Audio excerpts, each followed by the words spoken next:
Good morning. I'm Pete Najarian. We got a crazy weather day out there. I just lost a satellite to my television, but this is the take, and this is for Market Rebellion. Guys, I got to tell you something. Yesterday, a really wild day once again. And if you look, we talk about these themes of these late day sell offs. Well, yesterday falling into that category. Now, we were already down yesterday. We had that great day Monday. We were up 460 points, very strong, and throughout the entire session. Very strong. And then we had the later day, that little bit of spike to the upside. Well, yesterday started the day off a couple hundred points, kind of hung around in that level for quite a while. And then we had the late day sell off. So there's always something in this marketplace where it seems to be catching these themes. Most of the time recently, we've seen a lot more buying to the final 15 minutes to hour or so. Yesterday, a little bit different. There was the selling and the selling pressure, and that accelerated throughout the day. But at the end of the day, gold still hanging around 1800, oil still hanging around 40. So volatility, hanging around 29, somewhere between 27 and 29. So still under 30, under that 32 level of about a 2% move. Although we did get a pretty substantial move to the downside yesterday, and we've been seeing that intraday movement that continues to be something that is far greater than I think is being talked about. People are talking about the close to close. There's a lot going on in between that opening bell and closing bell as well. Now, what stood out yesterday, and I think it stood out for everybody, was the incredible reaction for Walmart. Now, Walmart going into a direct competition, going right at Amazon and Prime and going right for that with discounts on gasoline and $98 for all of the different things that folks are going to be able to sign up for. And that's going to be rolling out towards the latter part of this month. It's going to be really interesting. The stock market really loved it. They still continue to like it today, as a matter of fact. But yesterday, 7% move to the upside. That's pretty spectacular. We didn't see that in other areas, though. The financials, pressure all day long. Industrial, all day long. Both of those down about 2%, maybe even a little bit more. Energy, down about 3% yesterday. Chips were a little bit weaker and then started to slide towards the latter part of the day as well, down about 1.25%, so not nearly as bad as the rest.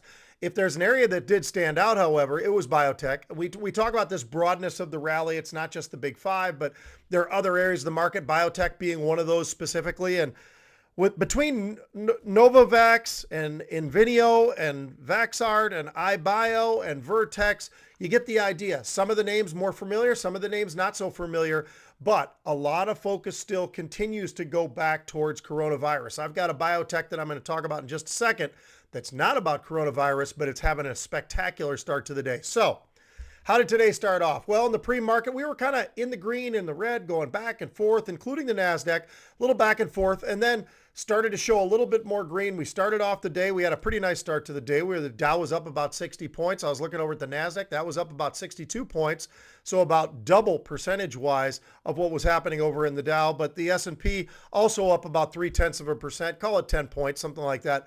Now, I mentioned Biogen and the biotech space. Biogen has been working on something for a long time in the Alzheimer's category. It's been very positive and very negative. Whenever people hear about this, the immediate reaction seems to be very positive. And then as they go through the process, the phase ones, the phase twos, if they get any farther than that, and then the rug gets pulled out. Well, at least for today, we are seeing Biogen have a really nice spike to the upside. As a matter of fact, last I looked, I think it was up somewhere in the 5% range with this potential for this Alzheimer's drug and seeking approval. So we'll see and monitor that. But we talk about biotech and the broadness of the rallies. And sometimes we forget about some of the really big names in the biotech space that maybe are working on COVID, but also working on so many other different diseases out there or infections or whatever it might be, and trying to find the different levels where they can place themselves to get positioned to get that to the public. This is one of them, and Biogen, let's hope they can get somewhere with this, because this has been the one category that has been very difficult for anybody in the space of pharmaceuticals or the biotech space. It's been really brutal. But it looks, at least for today, that Biogen's reaction very nicely. Now, Chinese names. Again, the Chinese names were leading out of the gate today. We had JD, we had NetEase, we had Baidu, those kind of names all moving to the upside. As a matter of fact, I talked about the start of the day. Well, how about the day now? Just an hour, not even quite an hour into the trading session.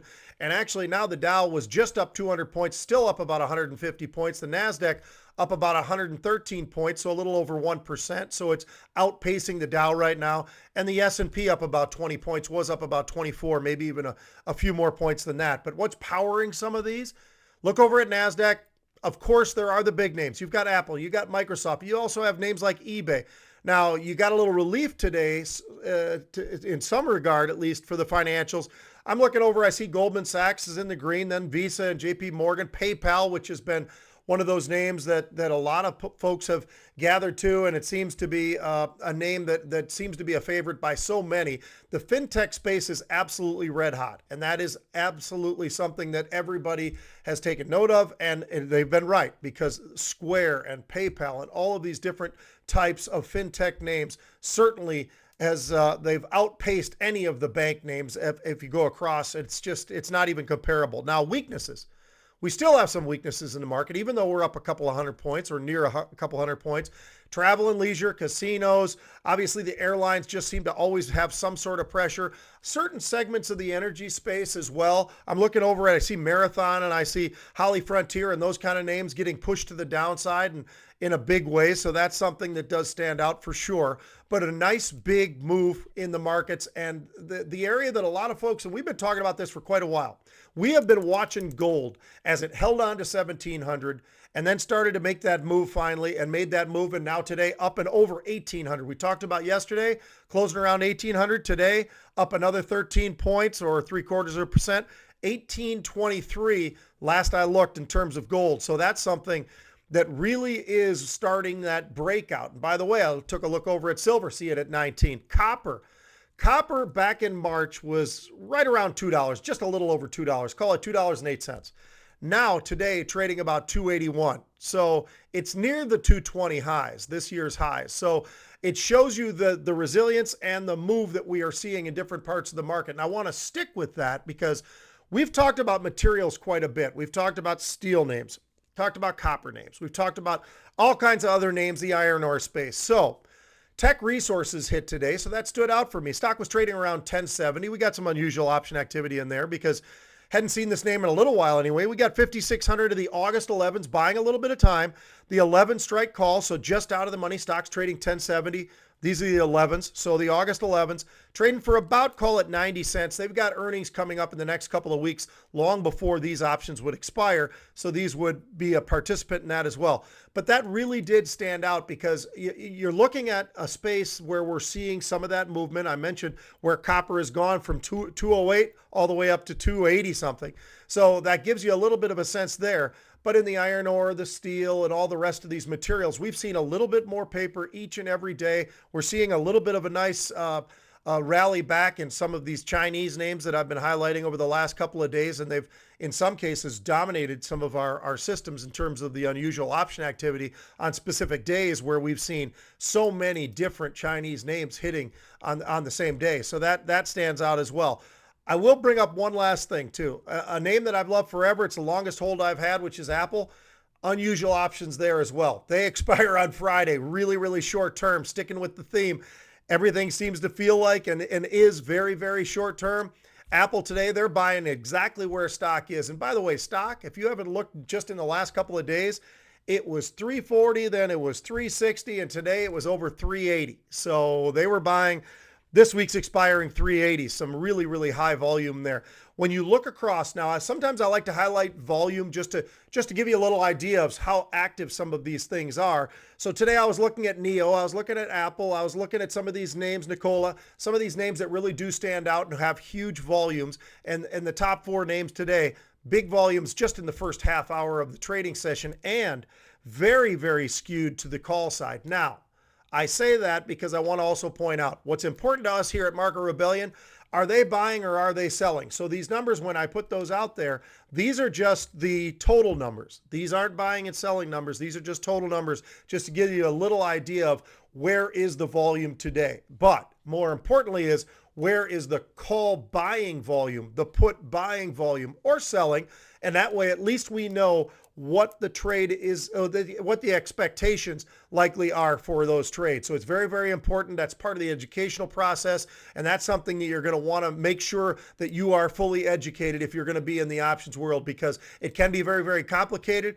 But we have some of the best out there in terms of educators, and they can make what was complicated something that's a heck of a lot more simple than you could ever imagine. And that's why we love this space. That's why we see the growth each and every day. We talk about these volumes just off the charts in the option space. We are so far ahead of the strongest year ever for options. And I think going into the future, we're going to see more and more and more of that. And that's not just because I'm seeing it this year. I've seen this since when I came to CNBC back in 2007, started highlighting the options and the derivatives markets all the way up until now. And I can tell you, each and every year, just stair-stepping higher and higher and higher. And you go back to 2007, take a look at what the volumes per day there were then, and now see what they are. It's absolutely extraordinary. And we still are well over 25 million contracts per day each and every day. And this has been a record-setting year, it seems like, monthly. So you're going to want to understand the options world, because this is where the growth is. Folks, have a great day of trading.